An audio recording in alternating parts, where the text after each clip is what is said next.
ដឹកជញ្ជូនបកដោះសោខេតទៅចំនួន18គ្រឿងទៅអាមេរិកថ្ងៃនេះ Hedroform មានការសប្បាយរីករាយក្នុងការចែករំលែកពីបញ្ជីទិញពិសេសមួយការវេចខ្ចប់និងដឹកជញ្ជូនបកដោះសោបង្រៀនគ្រឿង18ទៅអាមេរិក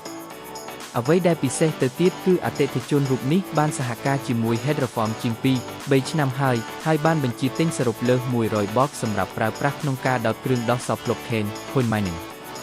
ដំណើរនេះមិនមែនងាយនោះទេនៅដើមពេលអតិថិជនប្រើបក model ចាស់មានបញ្ហាច្រើនដោយសារប្រេងអគ្គិសនីនៅអាមេរិកគ្រាន់តែ110វ៉ុតខណៈដែលបកចាស់គាំទ្រតែ220វ៉ុតប៉ុណ្ណោះ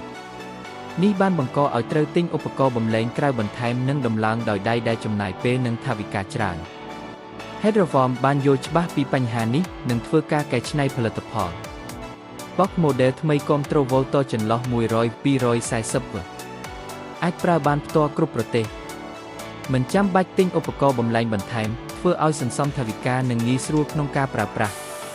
ការកែច្នៃនេះបានធ្វើឲ្យអតិថិជនមានទំនុកចិត្តខ្ពស់និងបន្តពង្រីកប្រព័ន្ធដោះសោ Coin របស់ខ្លួនតើអ្នកចង់ដឹងទេថាអតិថិជននៅអាមេរិកកំពុងដោះសោ Coin អ្វីដែលធ្វើឲ្យពួកគេវិនិយោគយ៉ាងខ្លាំងបែបនេះ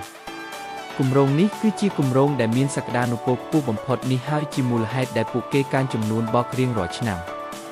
បើអ្នកក៏កំពុងចង់ចាប់ផ្ដើមដោះសោ Coin ឬចង់ស្វែងយល់បន្ថែមអំពីឱកាសនេះសូមកុំភ្លេចតាមដាន Hedroform យើងនឹងបង្ហាញលម្អិតជាងនេះនៅក្នុងវីដេអូបន្ទាប់ទៅឥឡូវនេះខ្ញុំត្រូវបន្តធ្វើការរៀបចំការបញ្ជាទិញឲ្យរួចខ្លួនដើម្បីបញ្ជូនទៅអតិថិជនឲ្យទាន់ពេលជួបគ្នាម្ដងទៀតនៅក្នុងវីដេអូបន្ទាប់ដែលខ្ញុំនឹងបង្ហាញរឿងរ៉ាវជំរុងចម្រាស់បន្ថែមទៀត